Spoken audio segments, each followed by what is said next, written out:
Hi, everybody. It's Jeff Slakey from the Alderbrook Resort for the Affordable Housing Workforce Summit put on by Peninsula Credit Union and along with other great organizations around Mason County. I'm here now with Drew MacEwen, a legislator for the state of Washington in the 35th District, which covers all of Mason and parts of Kitsap and Thurston counties. Hi, Drew. How are you doing? Wonderful. Thanks, Jeff.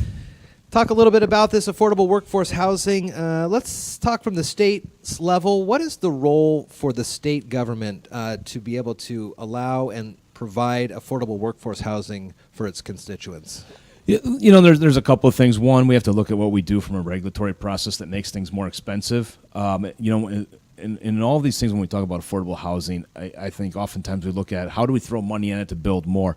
But we need to turn that on its head and say, what are we doing that's causing it to cost more money? Mm-hmm. And I want to take more of that viewpoint, and let's look at what the cost issues are and get rid of those. Having said that, through the capital budget, we've done things that we've done funding for things like Habitat for Humanity, some public housing, certainly in the Seattle area, and there is a role for that that needs to be filled. But at the end of the day, let's make sure we have a strong economy so that people are able to get a job that can adequately fund, their day-to-day living, including housing, of course.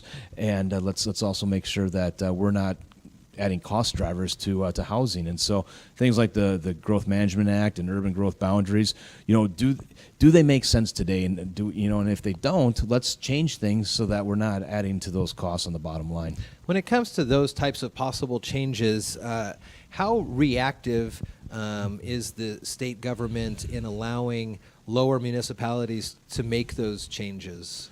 Yeah, I think the things have gotten a little bit better, but I think we got work to do there still. And I think more that can be done at the local level, the better, both from a speed standpoint and what makes sense. The city of Shelton or the city of Bremerton certainly know more firsthand what isn't working than the folks do in Olympia. And so the more that we can empower our local municipalities to make those decisions at the county level or the city level, the better. So, the legislature moves slow. It's not designed to pass legislation fast. It rarely does. And so, again, the more that we can have the local level do those things, the better. And so that's always my fear, though, when we enact legislation or rulemaking that empowers Olympia, I think we're going in the wrong direction. And so, again, turn that back and let's put it more towards the local units of government. Since you've been an elective representative back in you started in 2012, but in 2014, approved a property tax exemption that is pretty much solely for Mason County. We talked with Emily Grossman from the Department of Commerce earlier. She says it hasn't been taken up by anybody yet and has the possibility of maybe going away in 2 years if still nobody takes it up on the offer. Why do you think nobody has taken them up? That's a good question. I think that sometimes it's an education piece, and that falls on a number of different levels. And so we probably need to put that word out there on a much better basis.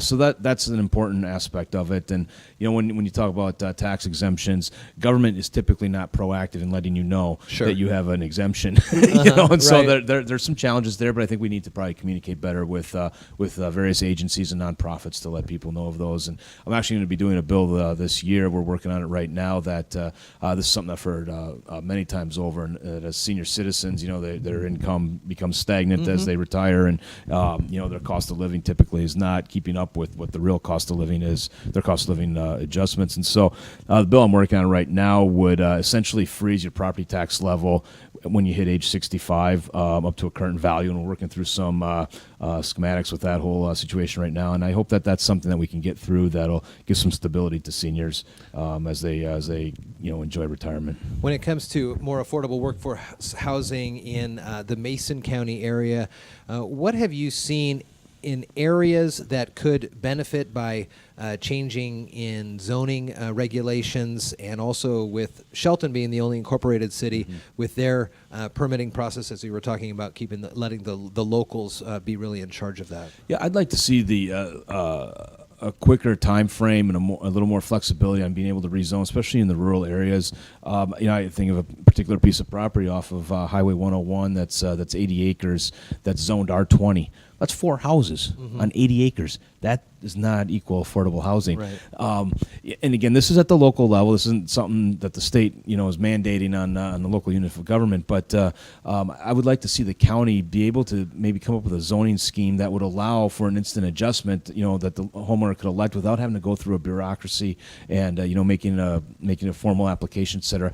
Give some options and flexibility that if you buy the piece of property, you have the right to zone it to R5 or R2, and so that way they can increase that housing density. And I think that'd be an important aspect of that. So where would those changes come from? Where would the county get the direction to allow for from a zoned to a 5-acre parcel down to a 2-acre or a 1-acre? Right. Yeah, and that's something I need to have that conversation with the county commissioners. I don't know off the top of my head if there is some impediment from the state level that prevents them from doing that, to offering that, and if there is, I'm happy to address that and help get that fixed. So that's a conversation I'll be having with our commissioners, and hopefully we can find an easy avenue to do that. And when it comes to exemptions, and I may be off base on this as we talk about it, but if you're allowed a property tax, a 10-year abatement or exemption on your property taxes, and then you move through past that, are there ways that, like you said, with zoning and ways that folks can change and just be a little more proactive to getting the types of affordable workforce housings, businesses into the community? I'm having a hard time when I talk with folks. A lot of it is permitting. A lot of it is the amount of time it takes. So Right. What are some other things that you're thinking about on changing the time schemes? Yeah, one of the things that this ties into it a little bit, maybe doesn't fully answer it, but this state, the way our Constitution is written, we cannot do what's called tax incremental financing. And what that is in most states, a developer, whether it be for an industrial park or a residential development of 100 homes or whatever the case may be, can have an agreement with the local unit of government that we're going to freeze the property tax level at this basis in exchange for the developer is going to bring in the infrastructure, the streets, et cetera, and do all of that. And then as homes are sold, they come up to the current what the current tax rate would be and the current assessed value. But in doing that, it gives certainty to a developer to on what their costs are, and that they're not having this ratcheting up of taxes as they're building out and yet not making sales yet. And so I would like to look more at being able to do things like that. Our port districts have a little bit of flexibility with that, but that's only on light industrial, so not in the housing area. So again, the more creative we can get, where we allow flexibility and can help developers control their cost, I think is better in the long run. Because if you have a developer that take that 80 acres that I was referencing before, and if they come in there and they're bringing in all that infrastructure, there's a time frame there, and the taxes are going up, and they're having to pay more out of pocket until they can even start making sales. What does that do to the cost of the house? Obviously, it increases it because they're going to need to recover it. So I think if we can stabilize some of those things, that helps the projections. Are the signs in state government this year, moving into 2019 with the session upcoming, that the government is able to work with the different municipalities, and it's a topic that people are talking about in Olympia?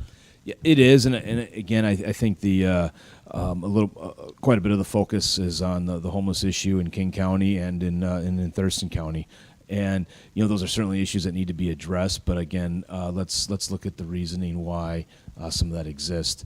And it's not all because of affordable housing. It's also in some instances because of a life choice. And so we need to separate that out. People that find themselves in that situation through no choice of their own, or through no fault of their own, I should say, absolutely, we need to help them and get them to the right, get them to a spot where they can provide for their own housing. But other folks that have chosen this as a lifestyle, to me, that falls into a different category, and we need to differentiate between those two as we make policy. So it's an issue. I mean, anybody that goes through Seattle and even Olympia now, it's not a pretty scene, and that's something that needs to happen. And again, I don't want to necessarily kick the can entirely to local government. A lot of it is at the local level, but we need to look at what are we doing with state policy that's either encouraging that or preventing the solutions from coming forward.